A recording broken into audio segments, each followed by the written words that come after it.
Halo, kali ini kita akan mengupas tuntas soal-soal pedagogik PPPK 2021.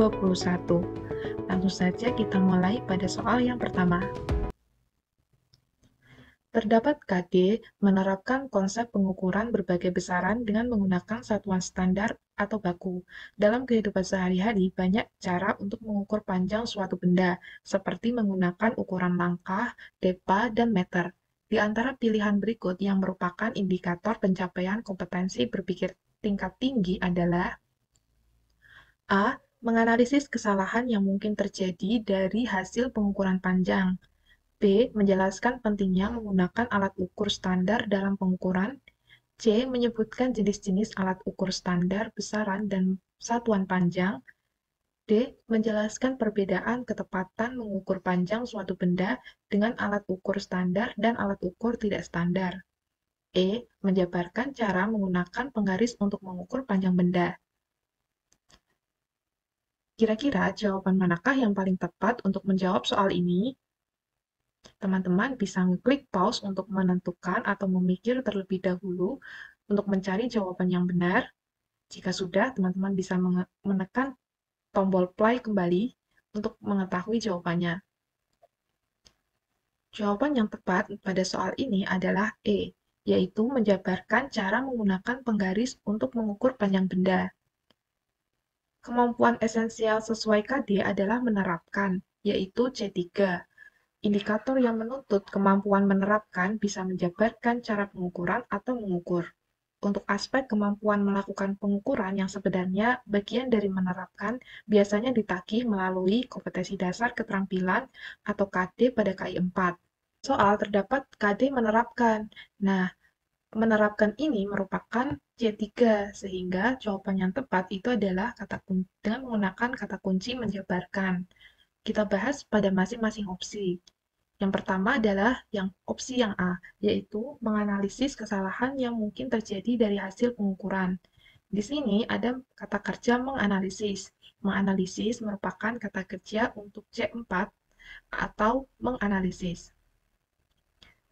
Kemudian opsi yang B dan D menggunakan kata kunci yang sama yaitu menjelaskan. Menjelaskan merupakan kategori C2 atau memahami. Kemudian opsi yang C adalah menyebutkan. Nah, menyebutkan itu merupakan urutan dari taksonomi tingkat C1 atau dengan kata lain mengingat. Sehingga jawaban yang tepat untuk pertanyaan ini adalah E. Kita lanjut ke soal yang berikutnya. Pak Rudi dan Bu Nani mengajar IPA di SMP Harapan Bangsa yang merupakan sekolah adiwiyata. Sebagai sekolah yang termasuk kategori berwawasan dan berpeduli lingkungan hidup, di SMP tersebut terdapat kebun sekolah yang hijau, koleksi tanaman obat, wastafel, tempat cuci tangan di depan setiap kelas, bak sampah, biopori untuk resapan air, serta ada rumah kaca yang berisi berbagai tanaman. Pak Rudi akan mengajar IPA siswa kelas 9 untuk membuat produk daur ulang limbah yang bermanfaat bagi kehidupan. Agar metode project-based learning yang Pak Rudi terapkan berhasil dengan baik, maka langkah pertama yang harus dilakukan Pak Rudi adalah A.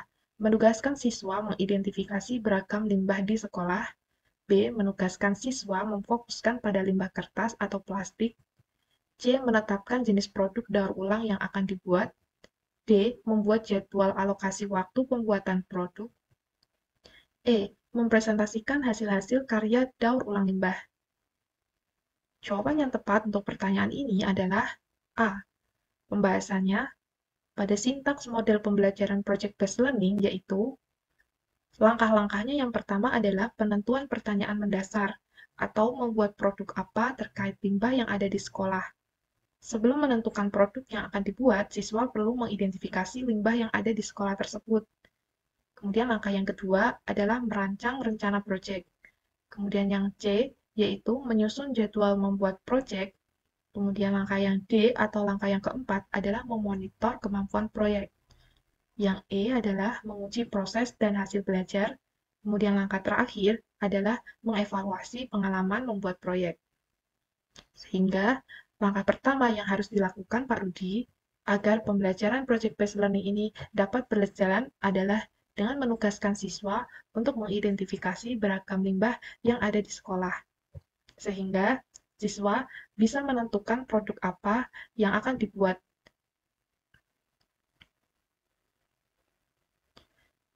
Kalau kita lihat, langkah yang pertama itu adalah menugaskan siswa mengidentifikasi.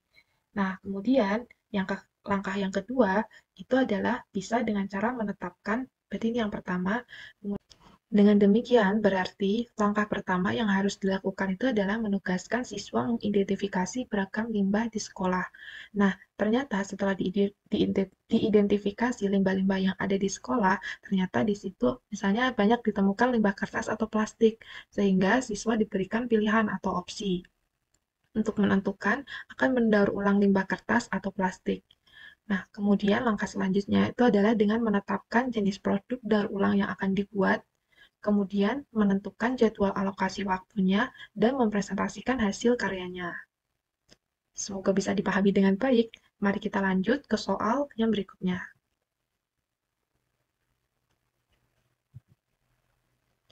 Pembelajaran pada materi gaya dengan kompetensi dasar menyajikan hasil penyelidikan tentang pengaruh gaya terhadap gerak benda. Memiliki tujuan, siswa dapat menyelidiki pengaruh gaya terhadap gerak benda dengan prosedur yang benar.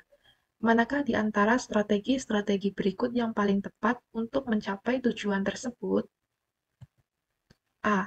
Menjelaskan pengaruh gaya terhadap gerak benda yang dilengkapi dengan contoh. Kemudian siswa diminta mengerjakan soal-soal latihan secara berkelompok. B. Meminta siswa berdiskusi secara berkelompok untuk menjawab soal-soal tentang pengaruh gaya terhadap gerak benda, kemudian hasil diskusi dipresentasikan. C. Secara berkelompok, siswa belajar mengatasi masalah-masalah pengaruh gaya terhadap gerak benda dalam kehidupan sehari-hari. D. Siswa melakukan kegiatan eksperimen untuk menyelidiki pengaruh gaya terhadap gerak benda, diskusi hasil penyelidikan, dan penyajian hasil diskusi atau presentasi.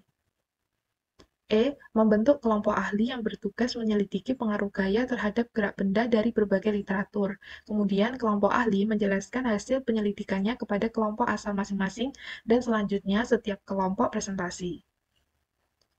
Jawaban yang tepat untuk pertanyaan ini adalah D. Pembahasannya, tujuan pembelajaran menginginkan siswa untuk melakukan kegiatan penyelidikan, sehingga guru memfasilitasi belajar siswa untuk melakukan kegiatan eksperimen untuk menyelidiki pengaruh gaya terhadap gerak benda. Sebelum melakukan eksperimen, diperlukan persiapan eksperimen, termasuk kegiatan identifikasi hasil-hasil kerja gaya dalam kehidupan sehari-hari agar siswa tergiring ke dalam konteks yang diinginkan.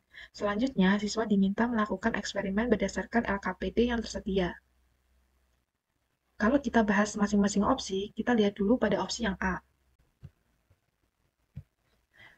Pada opsi yang A, di sini ada istilah yaitu menjelaskan. Nah, sedangkan pada soal yang diminta itu adalah siswa dapat menyelidiki. Ya, kalau hanya sekedar menjelaskan, otomatis siswa belum melakukan penyelidikan atau belum melakukan percobaan, sehingga opsi yang A kurang tepat. Kemudian yang B, meminta siswa berdiskusi secara berkelompok. Kemudian hasil diskusi, kalau hanya sekedar diskusi ya, meminta siswa berdiskusi. Padahal tujuan yang diminta itu adalah siswa dapat menyelidiki pengaruh gaya, sehingga kalau bisa melakukan percobaan, otomatis sebaiknya dilakukan percobaan terlebih dahulu, sehingga jawaban yang B juga kurang tepat. Kemudian yang C, secara berkelompok siswa belajar mengatasi masalah-masalah pengaruh gaya terhadap gerak benda dalam kehidupan sehari-hari. Nah, kalau dilihat dari kalimatnya, maka secara berkelompok otomatis siswa melakukan diskusi. Tapi di sini terkait masalah-masalah ini. Kemudian opsi yang E, membentuk kelompok ahli yang bertugas menyelidiki pengaruh gaya, kemudian kelompok ahli menjelaskan hasil penyelidikannya, kemudian dilakukan presentasi. Dalam hal ini, yang melakukan kegiatan penyelidikan hanya kelompok ahli, padahal yang diharapkan itu adalah semua siswa melakukan penyelidikan, tidak hanya kelompok ahli saja yang melakukan penyelidikan. Sehingga jawaban yang tepat itu adalah yang D. Kita lanjut ke soal berikutnya. Pak Amir sedang merancang pembelajaran pada Kadem menyelidiki pengaruh gaya terhadap gerak benda. Kegiatan pembelajaran direncanakan menggunakan pendekatan saintifik dan metode eksperimen.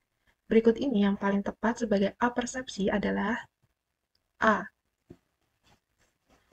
Siswa diminta untuk membaca bahan ajar materi tentang pengaruh gaya terhadap gerak benda pada berbagai literatur. B. Menjelaskan pengaruh gaya terhadap gerak benda di depan kelas, termasuk materi pembelajaran, agar siswa menjadi tahu materi sebelum melakukan kegiatan eksperimen. C. Mengorientasikan siswa tentang gaya dalam kehidupan sehari-hari, kemudian melakukan tanya jawab atau curah pendapat tentang pengalaman siswa dalam kehidupan sehari-hari yang relevan. D. Menjelaskan prosedur eksperimen untuk menyelidiki pengaruh gaya terhadap gerak benda di sekitar. E. Mendemonstrasikan hasil-hasil kerja gaya terhadap gerak benda di depan kelas, kemudian mencontohkan cara melakukan penyelidikan. Jawaban yang tepat pada pertanyaan ini adalah C.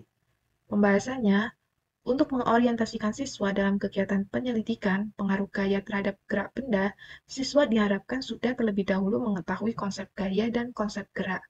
Konsep gaya tersebut mungkin dapat dibaca siswa dalam bahan bacaan atau buku siswa, tetapi akan lebih konteks dan bermakna jika siswa mengetahui konsep gaya dan gerak benda melalui fenomena kehidupan sehari-hari atau pengalaman siswa sendiri. Kemudian melakukan tanya jawab untuk menggiring siswa ke dalam fokus pembelajaran. Curah pendapat akan sangat membantu guru mencermati pengalaman-pengalaman siswa dalam materi tersebut.